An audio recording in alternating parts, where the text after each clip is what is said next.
Welcome to Order from Ashes. I'm Thanassis Cambanis, and today I'm joined by Dina Esfandiary, a senior advisor at the International Crisis Group, and my colleague Sajad Jiyad, a fellow here at the Century Foundation based in Baghdad. And we're here to talk about the latest round of, I don't know if we're going to call it diplomacy or thaw or talks between Saudi Arabia and Iran that were hosted in Iraq. Dina and Sajad, thank you so much for coming on the podcast today. Thanks for having us.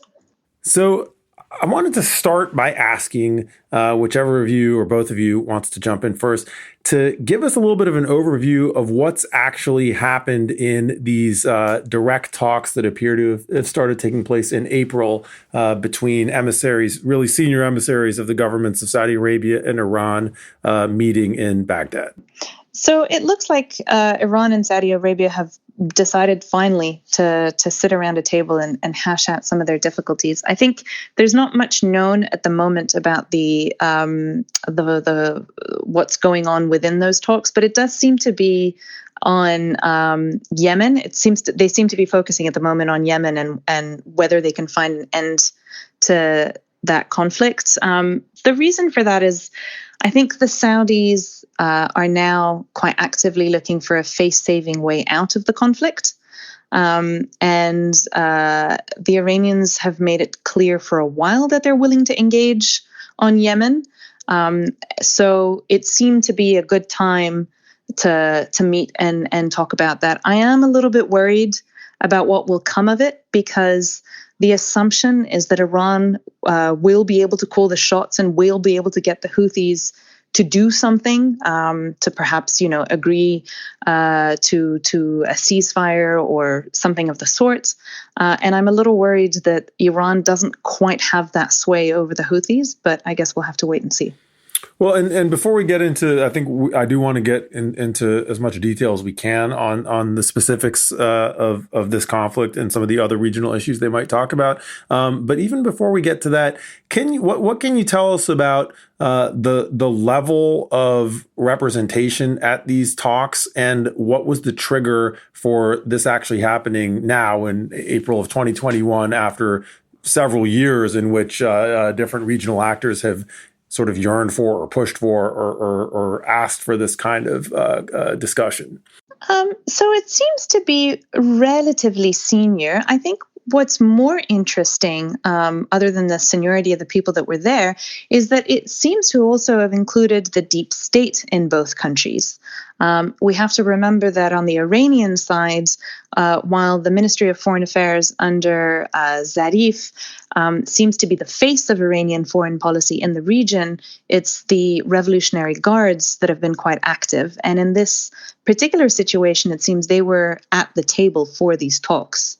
The why now aspect of it, from my perspective, it's a couple of things. It is the exhaustion in Yemen, as I mentioned. I think it's also the Biden administration has made it clear that they will not act like the Trump administration did, and they will not give the Saudis carte blanche to do what they want in the region and certainly in Yemen. So I think there's a little bit of nervousness on the Saudi side. And a desire to kind of resolve their own conflicts. And of course, the pandemic didn't help anybody. It just made everything worse in the Middle East, and it made everybody realize that despite the fact that they weren't necessarily happy with their neighbors and didn't want to work with their neighbors, that they might have to, because a public health crisis like this doesn't really know any borders. So it kind of these are the reasons why now was a good time. Sajad, what can you tell us about how what steps led to these talks and how it came to pass that they happened when they did and where they did?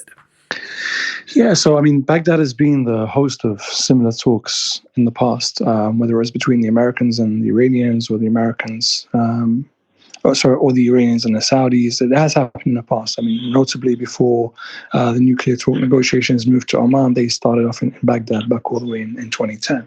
So Baghdad is doing this out of its self-interest, and it is represented at the highest level by the PM, because he, for years now, has been carrying messages between Iran, the Saudis, and the Americans. He's concerned about Iraq's stability, and he believes that unless the Iranians and the Saudis and Americans are sort of talking to each other, his country will not be stable. So he needs talks for sort of a selfish reason to ensure that Iraq stabilizes, because there's going to be less competition between Iran and Saudi. And interestingly, he was formerly the head of intelligence in Iraq. He's invited to these talks the head of intelligence in Saudi and also the intelligence ministry in Iran, which is represented in the talks, but that represents the sort of the civilian government. Yes, the Revolutionary Guards are also aware of the talks and involved, but they're not leading. And I think that's a sign that they're trying as much as possible to try diplomacy first before they get into the nitty-gritty of, the details of, what they want to achieve in terms of operational outcomes, which is led obviously by sort of the Revolutionary Guards rather than the Foreign Ministry or Intelligence Service. And from the Iraqi side, as long as these sides are talking, even if there's not great outcomes right now, then that leads to an immediate decrease in tension. That, in theory, should lead to less attacks, for example, on U.S. embassy in Baghdad or U.S. troop presence in other areas in Iraq, such as Erbil, for example. That hopefully should mean that the U.S. does not undertake any sort of risky actions in terms of targeting Iranian or pro-Iranian assets inside Iraq, and so on and so forth. Even the media and propaganda that is either pro, for example, U.S. or pro-Iran, dials down some of its rhetoric because these sides are talking to each other. So that's sort of the first barometer of success for these talks, is that fact that they did begin talking to each other and that Iraq was the venue. Beyond that, I think, whatever the outcomes in 6, 8, 12 months, and maybe, as Dina said, there's not going to be a lot of progress in these talks. Maybe it'll have to be another venue. Maybe we'll need to see what happens in Vienna, for example. Maybe these talks don't really, end in any way. They just sort of continue as a channel for various groups to talk outside sort of the formal government-to-government talks. Even then, I think the fact that they are willing to talk to each other is positive for Iraq, and that's probably what Iraq can hope for at maximum, is to keep these sides engaged, and hopefully that leads to less tensions inside Iraq. Well, so why do you think they chose to meet with Iraq as the host? Given that there are other options, including a sort of more faraway neutral venue like Geneva, and there's been lots of back and forth with Iranian officials visiting other other Arab monarchies in the Gulf that have better relationships with Iran. So one could have imagined, Oman or even the UAE as a venue for this. Why Iraq? And what's this? And I mean, you've talked a little bit about this, but is this because of the it's being perceived as more neutral than say another Gulf state, or is it because of the personal relationships that Prime Minister Mustafa Kadhimi has with officials in both these countries? Yeah, but I mean, exactly that. So Iraq is probably the most neutral country in the Middle East to both countries in terms of, it has good relations with Saudi, has good relations with Iran, and nowhere else in the Gulf can either country call upon, sort of a similar partner. And Iraq has, through the PM, Kadhimi, the personal relationship that he's developed with Mohammed bin Salman, and the intelligence services in Saudi, likewise in Rouhani's government in Iran, I think he's used his personal relationships to try to bring these two sides together. So in theory, there's nothing stopping these talks from moving elsewhere. Perhaps they will move to Oman. It has happened in the past. Maybe they'll move further away, as you said, to Geneva or Vienna or somewhere else. But right now, at this stage, I think Iraq is obviously the good first stepping stone for sort of trying to achieve a format for the dialogue, what outcomes they're looking for. Iraq is a good venue to begin sort of feeling each other out, to see, what the appetite is for dialogue. And nobody loses anything. Iraq is still friendly with both countries. Iranians can travel freely to Iraq, and so can the Saudis. And the PM himself, PM Kadhimi, is invested in these talks. So he's sort of guaranteed the safety of both sides, and he's used his relationships to bring both together. So therefore, it makes sense that the talks begin in Iraq, but certainly there is a possibility of them to move elsewhere. We'll be right back. Today's world is changing faster than ever. Old rules don't apply, and the new rules haven't been written. At least not yet. I'm Rohan Advani, and I produce the Order from Ashes podcast at the Century Foundation, a leading progressive think tank that promotes peace, cooperation, and equality at home and abroad. On Order from Ashes, we try to make sense of a new international system in which America no longer dictates the global order. Join us as we talk to activists and analysts on the front lines of the most pressing issues in international policy. Thanks for listening. I'm Thanassis Cambanis, and this is Order from Ashes, the Century Foundation's International Affairs podcast. I'm talking to Dina Esfandiary, a senior advisor at the International Crisis Group, and Sajad Jiyad, a fellow here at the Century Foundation, about the potential thaw between Iran and Saudi Arabia. Dina, let's go back to something you talked about a little bit in the first segment, which is the substance of the disagreements and where there might be room for common ground or de-escalation. If you want to start with Yemen, but maybe take us on a little tour of the major flashpoints between Iran and Saudi Arabia in the Middle East, and tell us where you see potential for any kind of even incremental improvement in the situation. Wow, so not an easy question. I'm going to try to do that quite short. So the rivalry between Iran and Saudi Arabia, I mean, it goes way, way back, and it's religious, it's political, it's economic. It really is wide ranging. In terms of today in the region, I think almost every other country in the region is involved in this rivalry. In Yemen, the Saudis see Iran's hand behind the Houthis, while initially when the war first broke out, I think they probably overestimated that. Today, it's become a little bit of a self-fulfilling prophecy where the Iranians actually are helping the Houthis out quite a lot, despite the fact that the group has many of their own internal grievances that have nothing to do with Iran. Then you have differences in Syria, you have differences in Iraq. In Iraq, the Iranians are quite actively backing their militias on the ground. Iraq is quite a key arena for Iran because it's a neighboring country. There's 900 plus miles of porous border between the two. And there's a political and religious constituency for Iran and Iraq, and so it really is a key country for Iran. This poses a problem also for Saudi Arabia, although Iraq is not as key to it. It does have interests in the country, and it does want to increase its investments in Iraq. You could say the same for Lebanon. That's another arena of competition between the two. And so it really is just a competition for greater influence in the region and for a legitimacy of their visions for the region.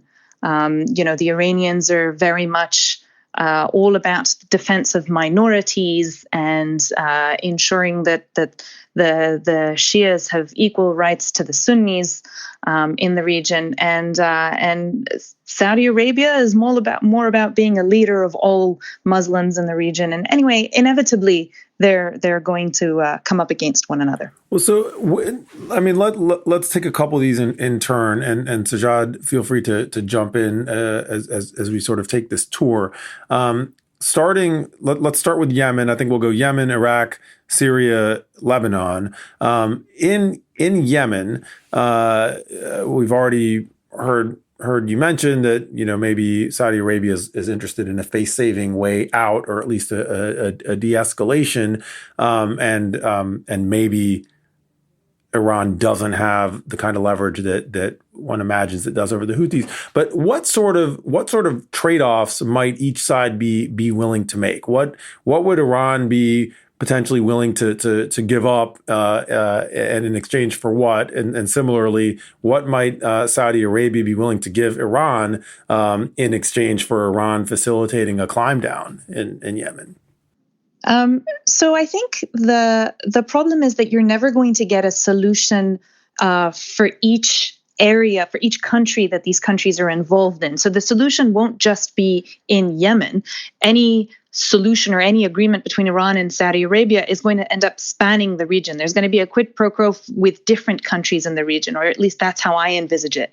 I think if you're to get progress, or if you're to get anywhere really in these talks, first, the Saudi side really has to sit down and think about what it is that they want. What do they want from Iran? Asking Tehran to unilaterally disengage from the region is just that might be the very, very end of the process, but certainly it's not going to work as an ask at the beginning of the process. So there has to be a little bit of thought put into what they can accept in the region in terms of Iranian influence, what they can give up, and hopefully set for themselves some red lines for these talks. One thing that you could foresee from Tehran's perspective, Yemen is a little bit of a low-hanging fruit because they don't have that many interests in the country. Yes, the Houthis are an ally today, but beyond that, Iran isn't really interested in Yemen. It's quite far away. It doesn't have that many raw resources that it might want. There's not that much of a constituency for it there. Whereas for Saudi Arabia, it's an incredibly important country, and the Houthis really are a serious problem. So one could imagine that as a result of these talks, the Saudis are able to get some compromises from the Iranian side, or at least some assurances from the Iranian side, that they would be able to get the Houthis, for example, not to attack Marib or to come and sit down and actually negotiate wholeheartedly to find a solution to the conflict. My worry, as I mentioned earlier, is that Iran may not have that influence over the Houthis, particularly at a time where the Houthis have made some important gains in the country. And so from their perspective, why sit and negotiate now when they're quite strong? In return for that, there could be, for example, some acceptance of Iranian influence over Iraq. Now, I don't know how that would look concretely, given that there's a real problem with Iranian presence in Iraq at the moment amongst the population, or at least in certain quarters of the population. But that's, this is the type of quid pro quo that you could imagine between the two. I mean, it strikes me, and Sajad, maybe you can speak to this, that there's a fundamental mismatch right now in terms of motivation to change the status quo. For Iran, a lot of moves that strike me as quite disruptive and in a way sort of destabilizing to state structures around the region. These moves seem to be serving Iran's interests quite well. And unlike in Iran's confrontation with the United States, where sanctions and other pressure really are hurting Iran, and they have a sort of motivation to find some way to get relief, in the regional posture, for example, their support for some of the sort of worst elements of the Hashd al-Shaabi, the PMF in Iraq, these investments are increasing Iran's influence in its neighbor to the west, and so it's hard to imagine, what sort of carrot or small prize would be worth them giving up one of these pieces of leverage right now. So I'm wondering, and I know you've thought and written a lot, Sajad, about the really detailed power calculus of these sorts of interventions and how deleterious their impact on Iraq is, and how Iraq has to find a way to be friends with all its neighbors. So how do you see at this moment the sort of ripeness or the viability of these two sides actually being ready to start to trade bits of influence away? Yeah, I mean, partly it depends on what happens with the nuclear negotiations. If there's progress on that front, and if the Iranian government, the civilian government, is able to show progress in terms of delivering for the population at large, sanctions relief, bump to the economy, a return to some sort of normal, where they were 15 years ago, for example, or earlier, then I think the case for, making agreements with Saudis on, things going on in Iraq or Yemen or Lebanon or Syria or elsewhere become much easier and then become, much more logical. The issue is if they don't make progress with sort of the US on the nuclear negotiations, there will be, as you say, very little incentive to suddenly say, right, let's give away more leverage in the Middle East because we wish or we hope that in the future things will turn out better for us. I think that will be a logical step. So instead, I think they'll keep up the pressure on Saudi and others in order to see sort of the nuclear negotiations succeed. And now you began to hear some of the change in posture. Mohammed bin Salman gave an interview recently where his tone on Iran changed. It was much more positive than it was before. And you can actually hear now from colleagues in the Gulf who say, we want the nuclear talks to succeed, whereas they were trying to scupper them a few years ago. So I think now they understand that if Iran is to be sort of to reach an agreement with it, then you need to also deal with the nuclear issue, because that is probably the biggest thing that affects Iran's foreign policy at this moment in time. Are they willing to die on that hill? They've proven in the past that they are. They want to be able to have nuclear energy. Whether that leads to nuclear weapons or not is a secondary matter.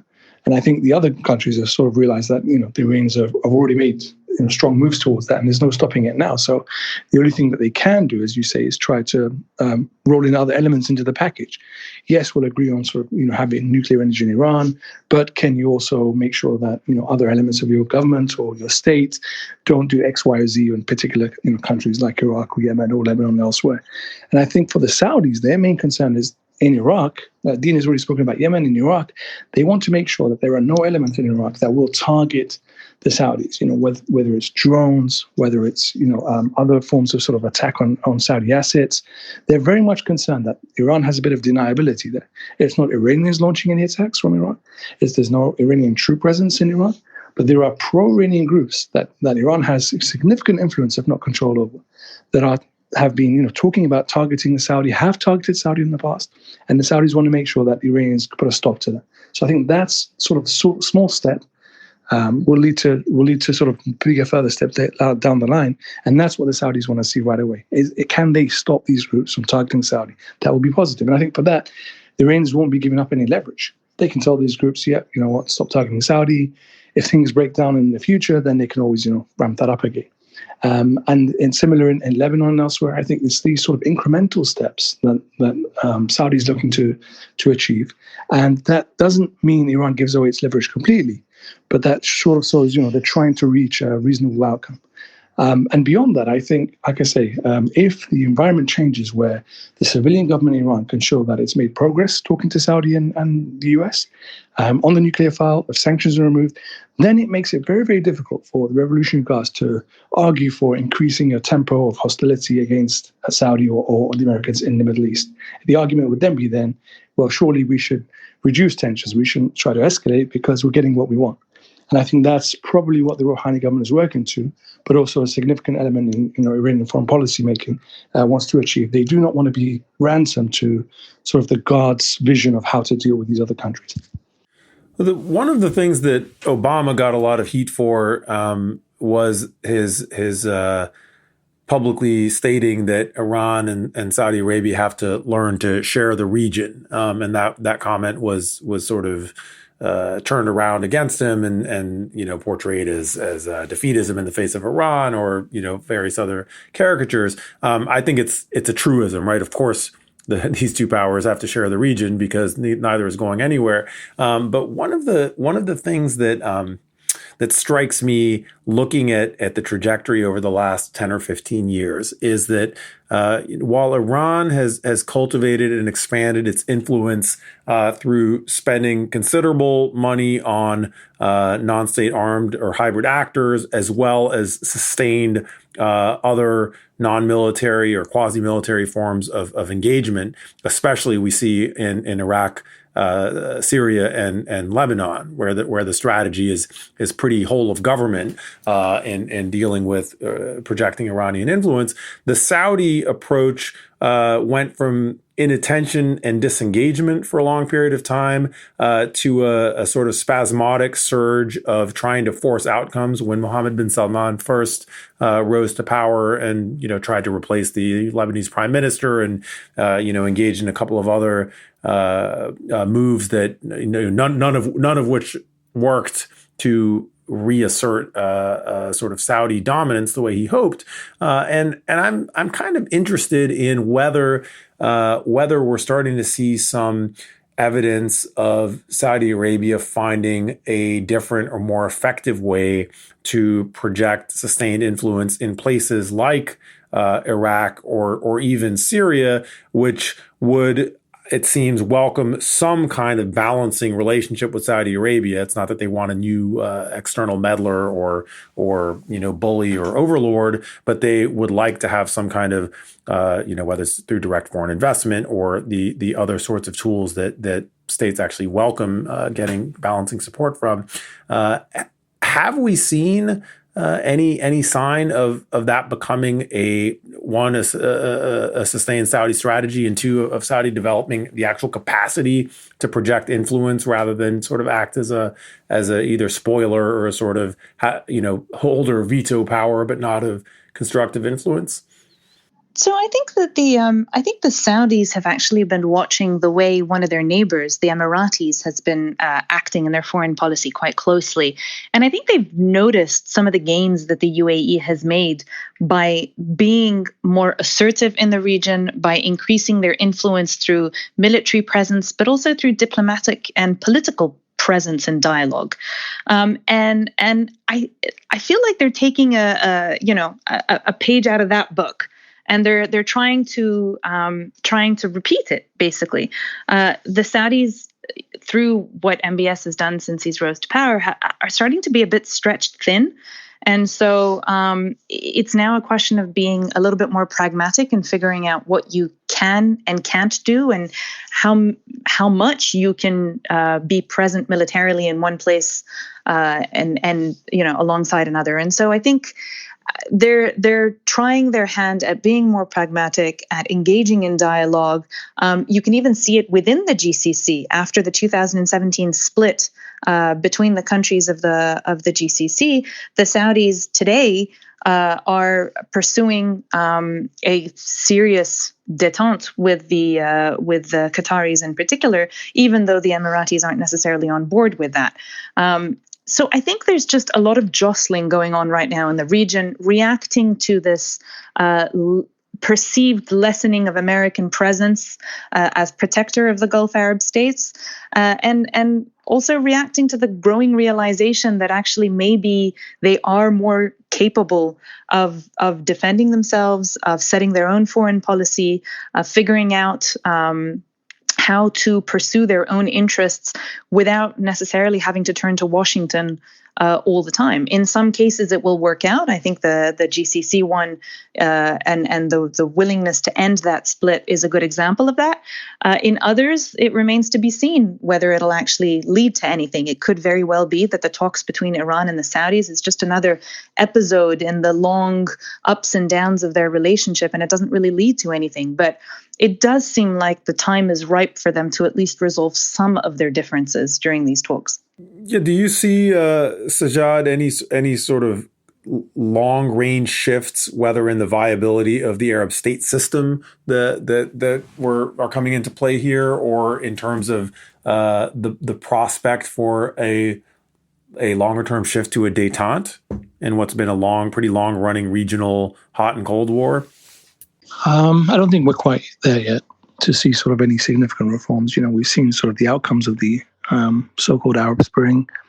If anything, autocratic systems have gotten stronger in this period of time. They realized, they can't outlast sort of calls for reform and change, that the international system, even countries like the US, are not so keen on pushing for, major reforms and overhauls of autocratic systems and dictatorships or monarchies. And in fact, but they prefer the status quo and they prefer the stability.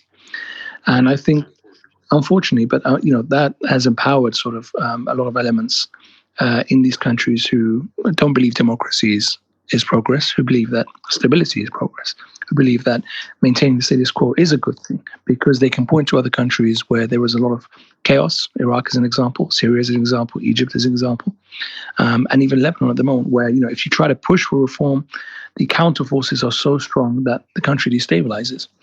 And in terms of sort of capacity on the Saudi side, it's just not there. It never has been.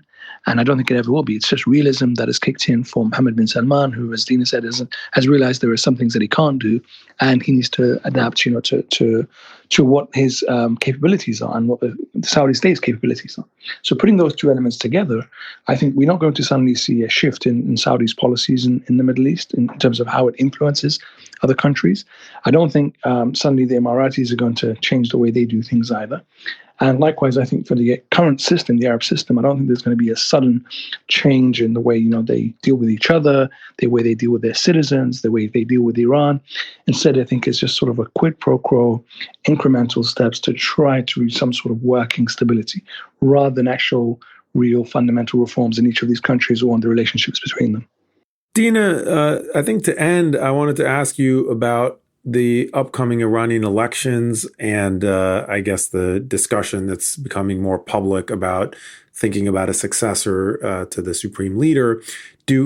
How do either of these sort of domestic power or governance questions affect the way you see the regional dynamics unfolding? Well, it's inevitable that it's going to affect it if there is a serious change in administration in Iran. And by serious change, I mean if we go from a situation where we have a moderate like Rouhani that we have right now to somebody that's a little bit more hardline. And that does seem increasingly likely. If we have a more hardline government in Iran, it's likely that a tougher Iranian posture in the region will be what we'll see. Having said that, the entire political spectrum in Tehran has been watching the negotiations, the JCPOA negotiations, and I think that there's a real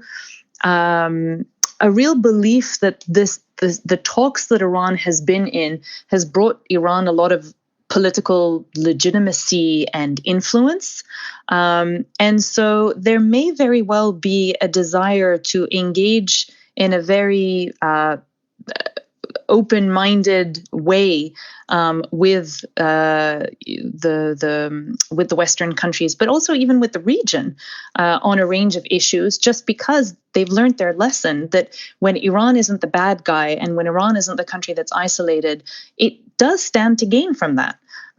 So I do think that even if it's a hardliner that comes in next, it won't be as bad as we would expect it to be, basically.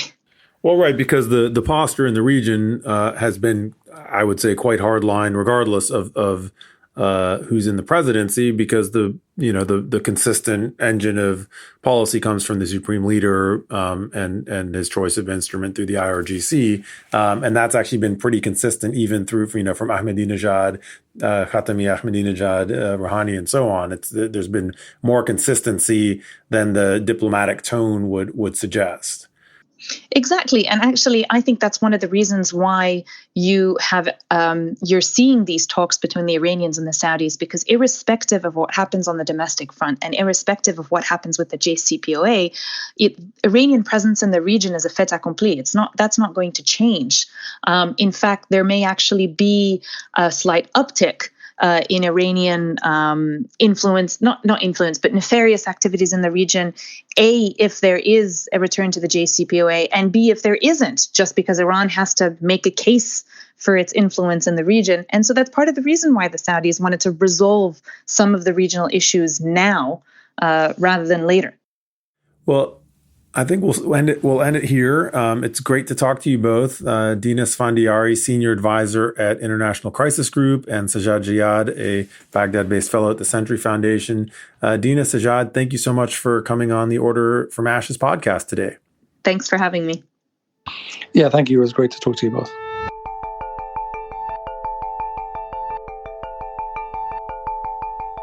You've been listening to Order from Ashes, the international affairs podcast from the Century Foundation. If you've enjoyed what you heard, please rate us and leave a review wherever you get your podcasts. It'll make it easier for other listeners to find us and help us to keep producing these conversations. Thanks for listening. Till next time.